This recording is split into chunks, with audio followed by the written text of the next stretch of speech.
like we said, we took long to catch up, but I'm glad the catching up took long. Yeah. Yeah. And what was it we took long to catch up? Huh? So I'm ashamed because I did say we were gonna go for a while. We're gonna go this week. We're gonna go this week, and we never got to go see the Marvels. Life happens. In theaters. Life happens. It finally hit streaming service. What was it, last week? Last week Wednesday. I want to say like even beyond last week, sure? Yeah, last week Wednesday. Yeah, last week Wednesday because we said we're gonna review it this week. We saw it twice. Yeah, basically. We ran through it twice. The second watch was like a skim through, but we were watching. A skim through, but we got to realize like, oh, this is what's really going on. I don't care what y'all got to say. The movie was fire. Yeah, I liked it. Fighting scenes dope. Had a sprinkle of everything. You had your sadness, your plight, despair. You had your comedy, your drama, your action. Your typical. Seems like your typical Marvel gumbo. You got that comedy action. In it. And this, I've already liked Captain Marvel, Carol Danvers since the first Captain Marvel movie. Let's get that out the way. Kamala has grown on me. It's not that I didn't like the show. The show was great way to introduce her. In this movie, she grew on me a lot. And she grew herself. Yes, her combat skills looking a little more than what she showed in the first season. Yes. I mean, obviously, the first season that's what she got her power. That's how it's supposed to go. Yeah. I appreciate the pace. Yeah. But in this movie, we're getting something different. In this movie, we open up with Dar-Benn on a planet, and she finally gets her hand on one of the bands, the Nega band, something we've talked about before, but we're not gonna go crazy here right here.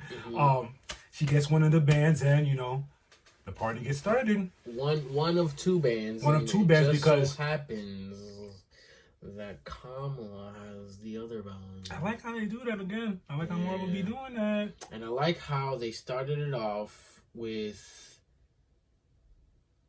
Dar-Benn. Then it goes into Captain Marvel, switching with Ms. Marvel, and that's the last thing we saw in Ms. Marvel. So boom, we start that. And then it hits us with a earlier that day, and we pan to Monica Rambeau. Up in space with her space crew, doing space things for Nick Fury. Right, which is dope because obviously now she got her powers, so it's like you ain't just gonna be in NASA. You're gonna be working with S.H.I.E.L.D. because you got powers. And I mentioned this before. It got to be difficult for someone to watch Ms. Marvel's, see a Rambo, and not have seen. Who is this? And not have seen. Why does she have powers? I know you're talking about WandaVision. But hey, we're not going to do that here. Keep going. Yeah, Monica Rambeau's out there. Captain Marvel is basically following Dar-Benn's trail because that's the last thing she sees is and of course there's a bunch of Kree there who are about to attack her. And Kamala's just in her room. She's drawing, listening to music. She's like, "Oh, I'm doing my home." And then she got to the part where she puts her, she's a hero fan. So yeah, she got superpowers, but she's a hero fan. Then she puts on the suit, puts on the band, and she's just like, yeah. But little did she know is Monica Rambeau was doing something with. Remember, she went out there into space. Yeah, they're checking out some anomaly that was going on in space. But it just so happened that Captain Marvel was doing the same thing in her wherever she was, which is where Dar-Benn was, and they touched it at the same time. And so the dilemma now here is, would they use their powers at the same time? When they use their powers, they switch to wherever the other person is. Because of that incident. Then touching it, boom, connected them three because they have the same type of power, which is cosmic power. And like he says, now they're switching with each other every time one or two basically use their power at the same time. And it's crazy because it's kind of like, what's the video game we always play on the Switch? Oh, Marvel Ultimate Alliance. Ultimate Alliance, yes. All about the synergy. Synergy, yes. And you see that later on in the movie when the fights get hot. Yeah, it's all about the synergy, which is interesting. Mm-hmm. And then after we saw it, because we saw it twice, it's, as you know, it's going to be different on the second watch. It was interesting to see. I don't want to get ahead of myself. It was interesting to see Captain Marvel's plight or dilemma or her problem unfold as the movie went on. Understand what I'm trying to say? When Captain Marvel shows up in front of the Kree, they yell out, "Oh, it's the Annihilator!" Annihilator. And if you're watching it the first time, you're like, "Damn, the Annihilator! Like, she did y'all. What did she do? She did. What did y'all do to deserve that kind of beatdown? Because if you're like me, I'm on Captain Marvel side. Like, yeah, come on, let's get rid of these Kree, but it's not how you picture it would have been as the movie goes on, progresses. Exactly. It slowly depicted what she did to the Kree, which the Kree weren't fully innocent, but they also weren't fully guilty. What was it? They were getting ruled by AI. Their god was basically AI, and Captain Marvel literally got. If you think about it, Captain Marvel got in the way of their way of life. Destroyed the AI. Destroyed the AI. Just basic in that process, the sun was destroyed. There's no more water there, and if you're a person from that planet, or a ruler, or a person who loves your planet, such as Darban, I can see why you go the evil route. And you're an annihilator. I'm going to kill you. Yeah, you destroyed my planet, so I'm gonna go ahead and try to refurbish my planet with how I can replenish it. I said refurbish.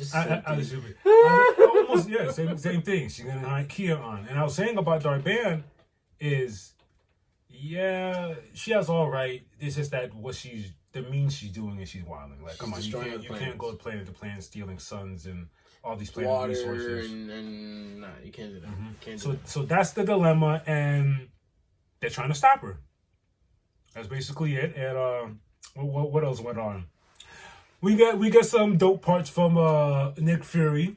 Funny for it seems like he's the most sort of comedic relief here. So is come on.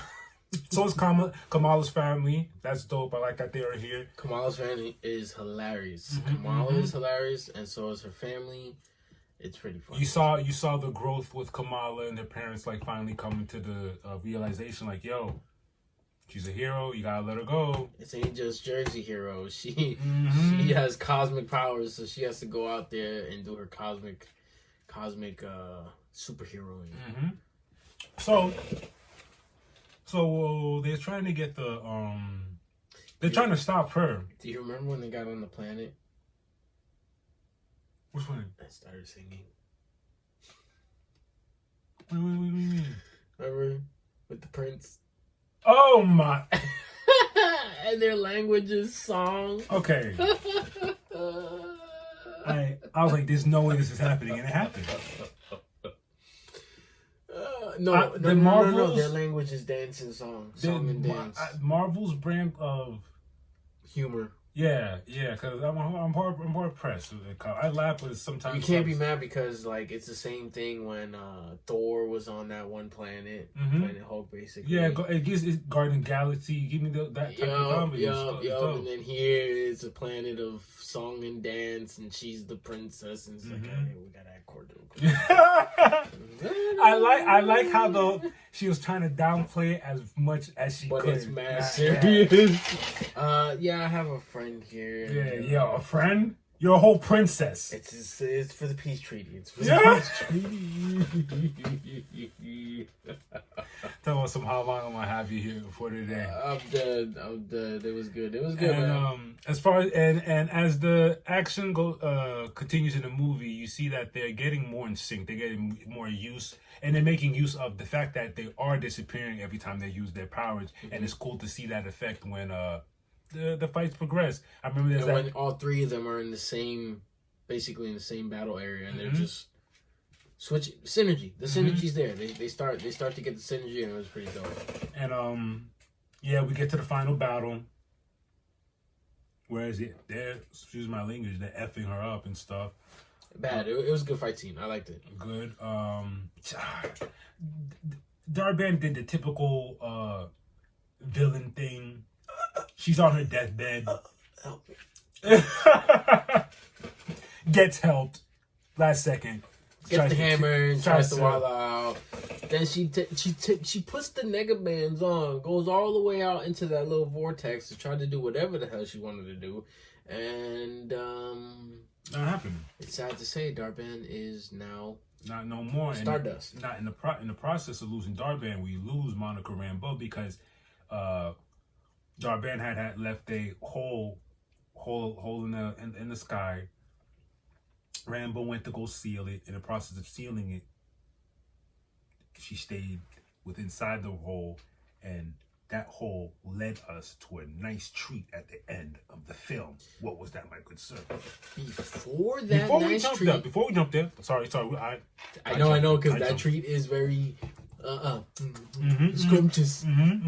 But before we got to that part, Kamala went out to recruit. What is her name? Kate Bishop. You know what's crazy?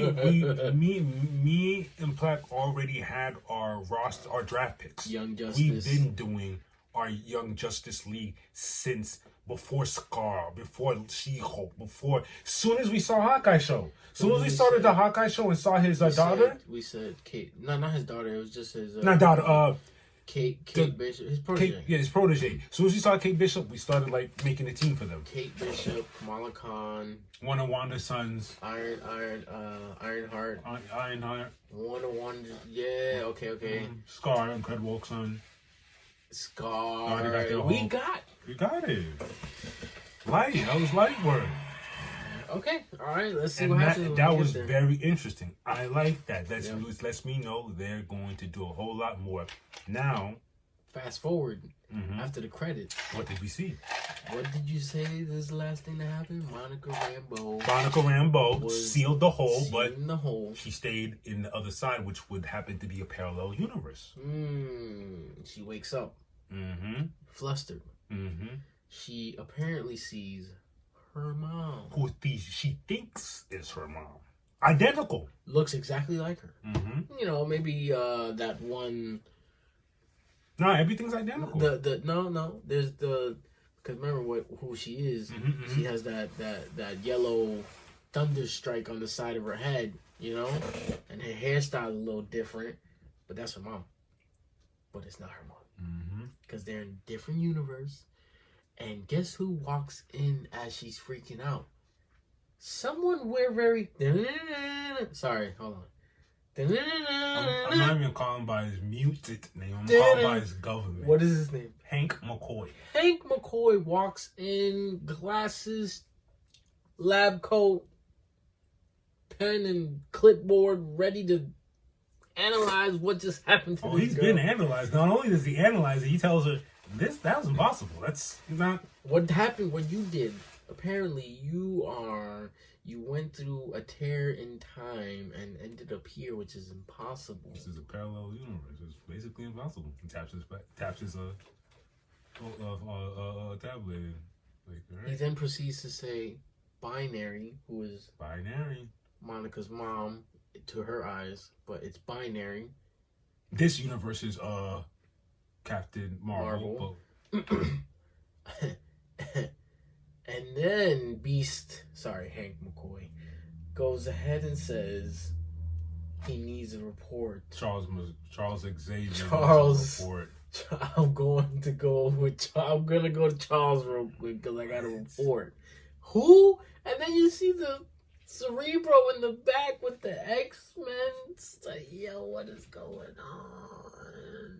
You're telling me Monica went to a parallel universe where X-Men are alive. Yeah, and that's a big clue.